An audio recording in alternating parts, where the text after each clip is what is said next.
प्यारे विद्यार्थियों, आज हम मुग़ल बादशाह शाहजहाँ, जिसका शासनकाल 1627 से 1657 ईस्वी रहा, के बारे में चर्चा करेंगे। मुग़ल बादशाह शाहजहाँ का शासनकाल मुग़ल साम्राज्य का चरमोत्कर्ष का काल था। इसके समय में मुग़ल साम्राज्य अपनी विशालता, सुदृढ़ता, आर्थिक संपन्नता और सांस्कृतिक वैभव को प्राप्त हुआ और इसी कारण से कई विद्वानों के द्वारा शाहजहाँ के शासनकाल को मुग़ल काल का स्वर्ण काल भी कहा गया है। शाहजहाँ का जन्म 6 जनवरी 1592 ईस्वी में लाहौर में हुआ था और शाहजहाँ जहांगीर और जोधाबाई के द्वारा उत्पन्न हुआ, अर्थात इनकी माता का नाम जोधाबाई था, जो जहांगीर से विवाह के उपरांत जगत गोसाई के नाम से इतिहास में प्रसिद्ध हुई। जोधाबाई जोधपुर के राजा मोटा राजा उदय सिंह की पुत्री थी। शाहजहाँ का बचपन का नाम खुर्रम था और खुर्रम का विवाह 1612 ईस्वी में मुमताज़ महल, जो कि नूरजहाँ के भाई आसफ़ खां की पुत्री थी, के साथ हुआ। मुमताज़ महल का बचपन का नाम अर्जुमंद बानो बेगम था। शाहजहाँ से विवाह के उपरांत अर्जुमंद बानो बेगम मुमताज़ महल के नाम से इतिहास में प्रसिद्ध हुई और बाद में 1631 ईस्वी में इसकी मृत्यु के उपरांत शाहजहाँ के द्वारा मुमताज़ महल की याद में विश्व प्रसिद्ध ताजमहल का निर्माण करवाया गया, जो आज भी पर्यटकों के द्वारा काफ़ी पसंद किया जाता है। शासक बनने से पूर्व खुर्रम अपने सैन्य अभियानों के लिए प्रसिद्ध हो चुका था। खुर्रम के 2 प्रसिद्ध सैन्य अभियान हैं, जिनके लिए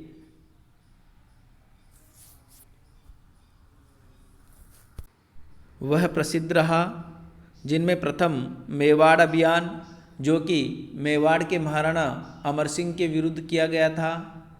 और जिस मेवाड़ को झुकाने में महान मुग़ल सम्राट अकबर असक्षम रहा था, उसी मेवाड़ को मुग़ल अधीनता में लाने में खुर्रम ने 1615 ईस्वी में सफलता प्राप्त की थी और उस समय मेवाड़ के महाराणा अमर सिंह थे। इसी प्रकार अहमदनगर अभियान में भी खुर्रम ने महत्वपूर्ण सफलता प्राप्त की 1616 ईस्वी में और इसी अभियान की सफलता से प्रभावित होकर जहांगीर ने खुर्रम को शाहजहाँ की उपाधि से विभूषित किया। शाहजहाँ नूरजहाँ जुनता गुट में भी प्रमुख भूमिका में रहा। जहांगीर के साथ 1611 ईस्वी में नूरजहाँ का विवाह हुआ और बाद में धीरे धीरे नूरजहाँ ने मुग़ल राजनीति में हस्तक्षेप करना प्रारंभ किया और नूरजहाँ जुनता गुट के माध्यम से अपनी नीतियों को क्रियान्वित करवाती थी, जिसमें खुर्रम भी शामिल था और इस प्रकार से नूरजहाँ जुनता गुट के माध्यम से खुर्रम ने अपने प्रभाव को बढ़ाया, परंतु खुर्रम की सफलताओं और महत्वाकांक्षाओं से घबराकर धीरे धीरे नूरजहाँ ने खुर्रम को मुग़ल दरबार से दूर करना चाहा और अपनी पुत्री लाडली बेगम, जो कि जहांगीर से पूर्व के पति शेर खां अफगन से प्राप्त हुई थी, के साथ का विवाह जहांगीर पुत्र शहरयार के साथ कर दिया। अर्थात बाद में वो शहरयार को बादशाह बनाना चाहती थी, जो कि एक अयोग्य था और ऐसा करके वो आगे भी मुग़ल राजनीति में अपना प्रभाव बनाए रखना चाहती थी। इसी समय 1622 ईस्वी में कंधार के ऊपर फारस का अभियान हुआ और जहांगीर के द्वारा खुर्रम को कंधार अभियान के लिए आदेश दिया गया, परंतु खुर्रम के द्वारा आदेश की अवहेलना की गई। परिणाम स्वरूप कंधार का पतन हुआ, अर्थात मुग़लों के हाथ से निकलकर कंधार फारस के हाथ में चला गया और इस कारण से जहांगीर खुर्रम से नाराज हो गया और बाद में खुर्रम ने भी अपना पक्ष असुरक्षित महसूस करते हुए 1623 ईस्वी में जहांगीर के खिलाफ विद्रोह किया, परंतु विद्रोह असफल हुआ और अंत में खुर्रम को समर्पण करना पड़ा। 1627 ईस्वी में जब जहांगीर की मृत्यु हुई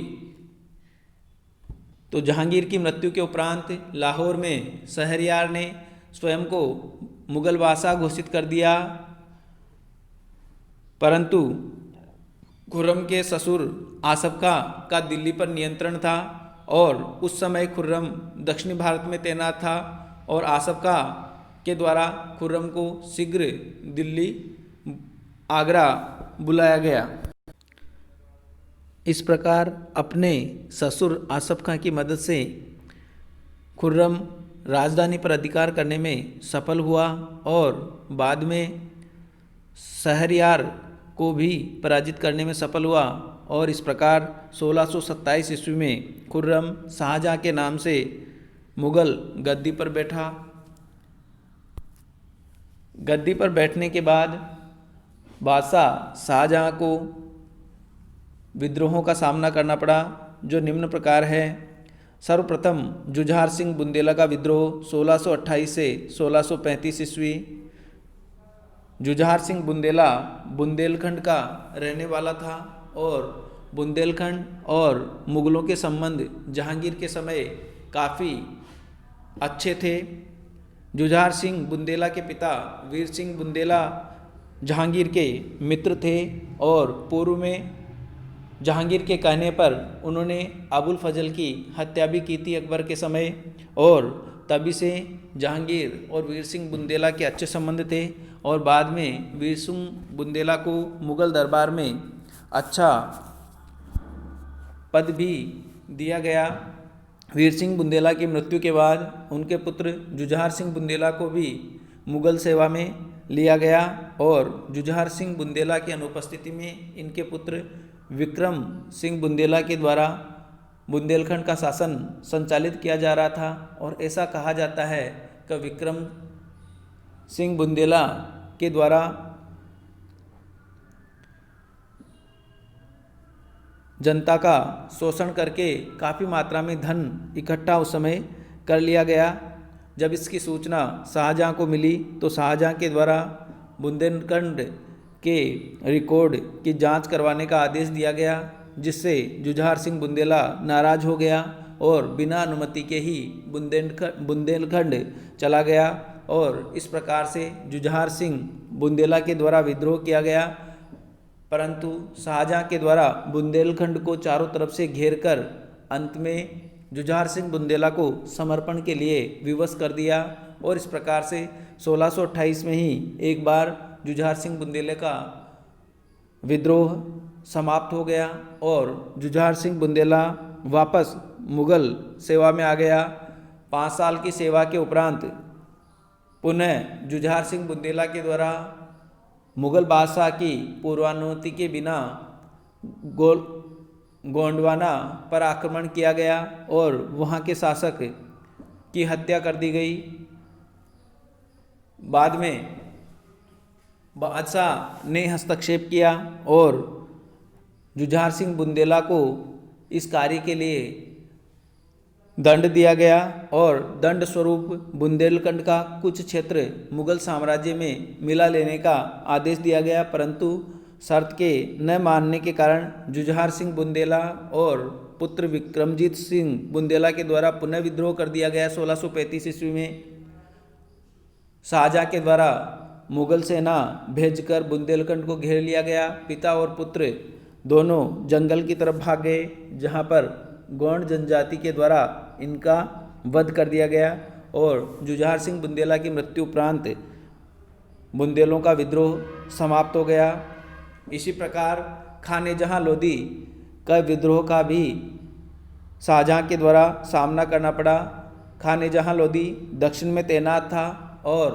जब खुर्रम ने 1623 ईस्वी में विद्रोह किया था अपने पिता जहांगीर के विरुद्ध उस समय खाने जहां लोदी के द्वारा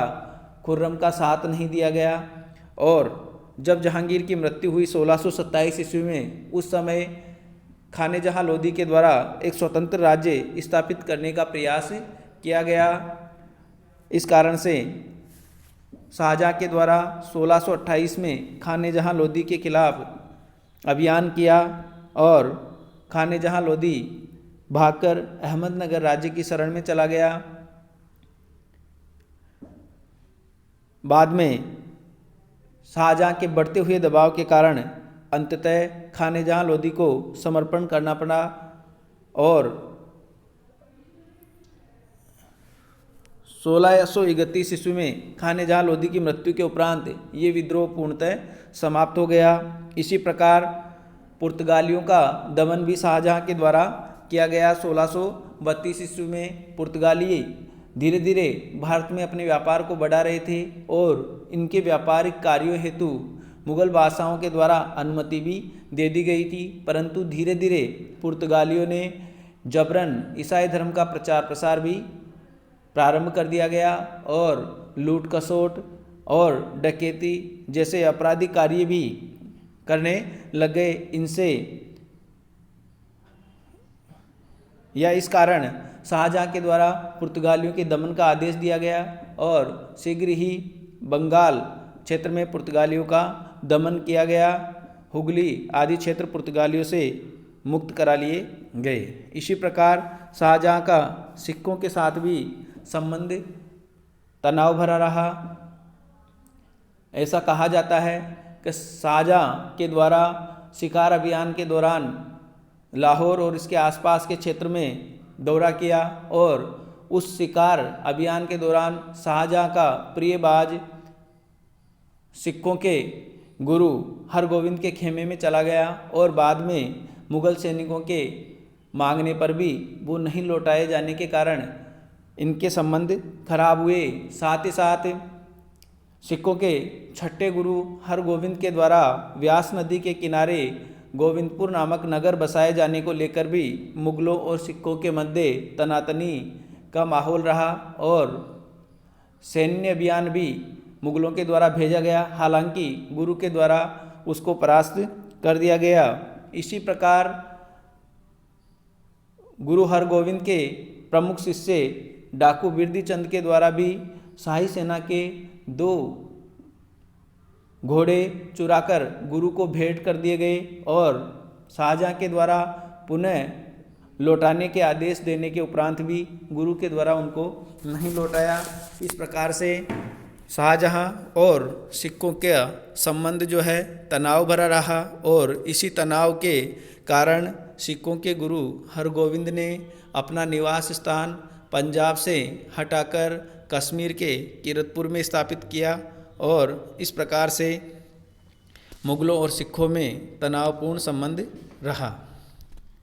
शाहजहाँ की प्रमुख नीतियाँ, साम्राज्यवादी नीतियाँ और धार्मिक नीतियों के बारे में हम अगले वीडियो लेक्चर में चर्चा करेंगे। धन्यवाद।